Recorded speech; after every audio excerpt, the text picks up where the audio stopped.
15 links for Odysee and BitChute. Quick Saturday morning comic cancer. Proctor, aptly named Valley Road, is up to issue 4, which means, let me get the whole cover here, $16 if you've been keeping up with it. The problem is it sucks sweaty donkey balls. All 4 comics are not worth, I don't know, $1. Even the people on the left-wing chat group that talk about comics, even they say it sucks. Or they just don't understand, like, why is it being made? It doesn't bring anything to the table. It's as if somebody said, oh, I've got this cool idea for, it's a basic ghost story, kind of in, I don't know, I want to say the Old West, but it's like in the 60s or something. And so, like, for sets and costumes, you have a chance to do a lot of bell-bottoms, and that's kind of fun for people. It's a group of boys in 1969, so Vietnam's in the background, and, you know, like Jimi Hendrix and Janis Joplin references. It's fun for if you're of a certain age. They go out in the desert and they do this ghost story, this Scooby-Doo type of thing. It's like everyone talks about Jimi Hendrix, Janis Joplin, Jim Morrison. They don't talk about, you know, the other bands in the late 60s, Freddie King, Earl Hooker, B.B. King. It's like all those blues guys were still making records in the 60s, and that was like, there was a lot of good blues and jazz in the 60s and 70s. Anyway, so then the SJW cultural Marxist propaganda machine takes the idea and goes, okay, only now replace the certain characters and have them be lesbians and bisexual and be exclusively interested in people not of their own background, which was so super common in 1968. Yeah. So it's a kid's comic about drug-using, race-mixing lesbians. You have an Indian, an African, I don't know, say an English and a German, who fell in love or lust with Indian and African boys. And the only boys of European descent are 3 blonde boys who the girls kind of accidentally delete from this mortal coil. Oh yeah, and they get harassed by blonde teachers and blonde cops. So the antagonists are blonde, but the protagonists are mixed. Isn't that sort of racist? Oh, don't be silly. Blonde people aren't human. They don't deserve fair treatment. Oh, okay then. So this comic is written for high school girls who hate blonde men and also buy comics. I have to assume that is a pretty small potential market. And this is Mags Visaggio territory. Mags did, I think it was Morning in America, they did a bunch of like 4 or 5 issue series that by issue 4, it's selling 900 copies. So congratulations to that. Which Morning in America was kind of a ripoff of a Dean Koontz book. I forget the name of it, but he's got an albino surfer guy and smart monkeys, and there's some trans-dimensional portal. It's a cool story, and if I had to compare like Stephen King to Dean Koontz, I would say Dean Koontz is the better writer because he has a tighter, faster flowing story, where Stephen King is just uneditable. So I gotta give the nod to Dean. And Dean Koontz goes in different areas where Stephen King doesn't really. And Stephen King's like, he's just got issues with women and anyone who's not whatever his racial mix is. But he wrote the book The Body, which this kind of is rip off of. I mean, in like spirit, not so much as plotline. So Grant Morrison and Mags are probably ripping them both off. Both Mags and Grant also use artists to draw women as absolutely ugly as possible. I don't know what they think. They think that ugly women are better to get rid of the customer, and you thought I was going to say the male gaze.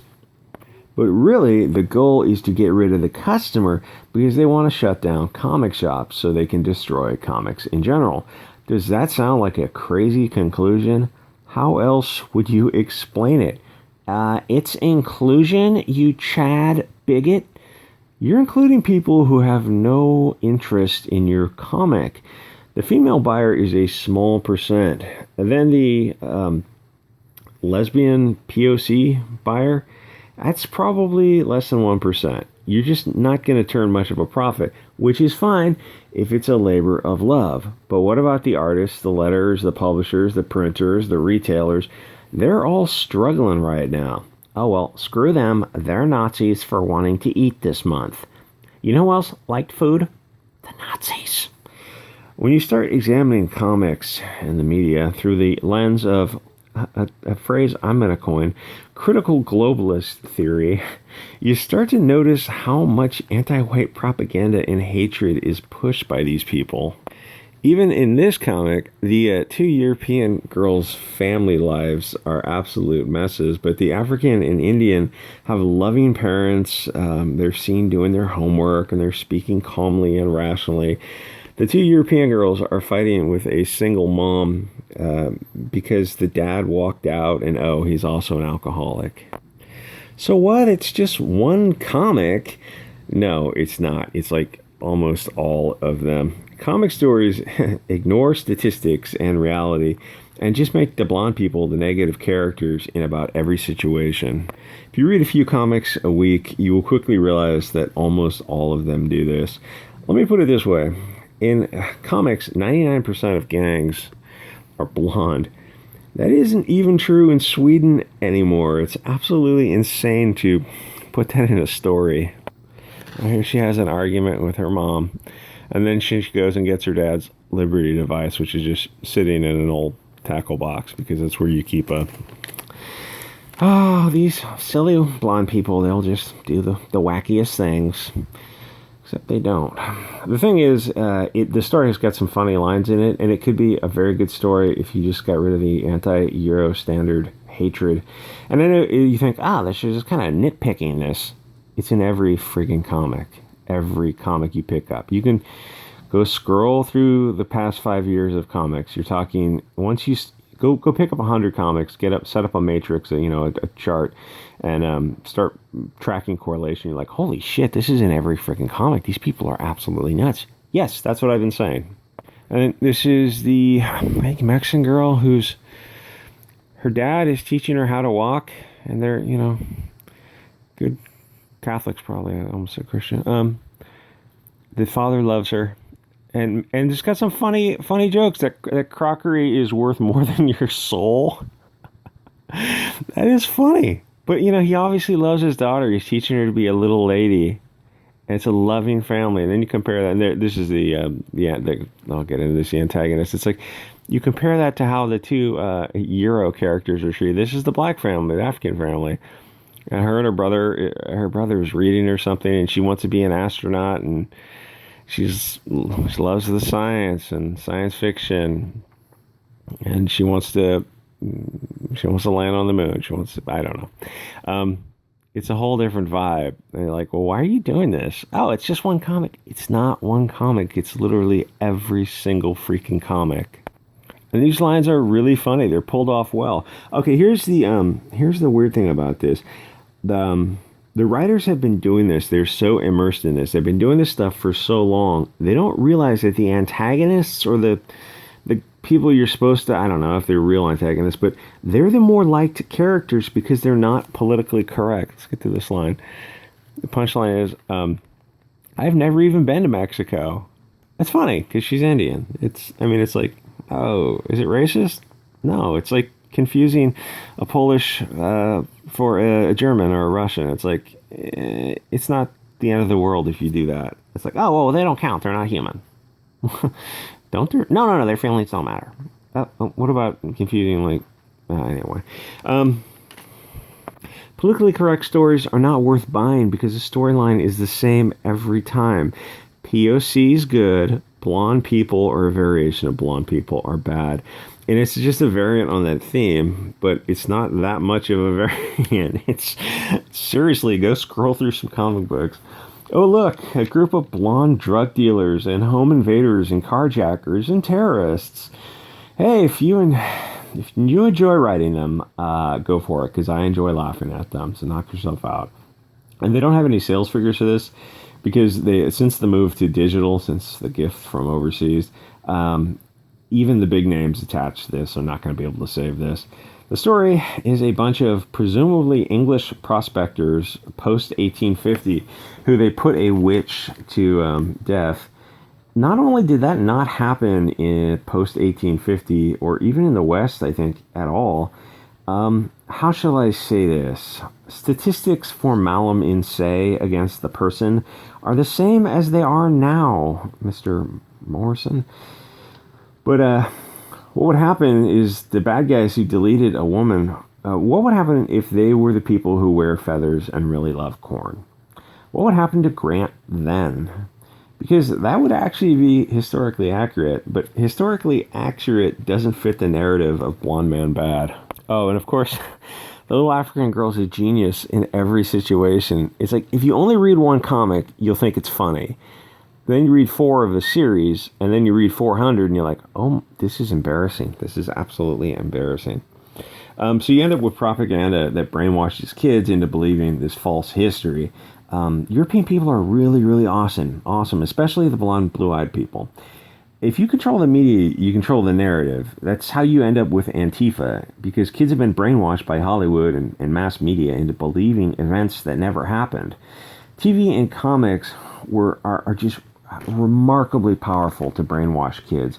You don't have the power to counter it with your own history, because you don't have billions in budgets to have big splashy TV series, and when you're younger, under a certain age, you're impressed in the idea like, I see it on TV, there must be some historical. I know adults, and there's a study done, something like people who watch more visual media like TV are less able to discern reality, where you really want to go with the judgment. If you saw it on a digital screen, it's a lie.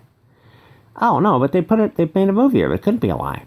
I saw someone who got out of that Al Gore movie decades ago, and they go, oh, it really makes you think. I go, did you see any of the sources for that? What do you mean? It's a movie. They wouldn't lie. Like, how can you be this gosh darn dumb? Well, because people were made dumb. And when we were kids, mass media and pop culture, yeah, they were biased anti-white, but it's not anything like it is now. As an adult seeing this propaganda, it's like they live every time you see mainstream media. But if someone with some reach ever starts talking about it, the blue check marks would try to shut them down as fast as possible.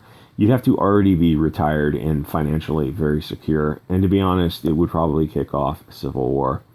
Everything in this story has been done before in a way that didn't suck a bag of dicks.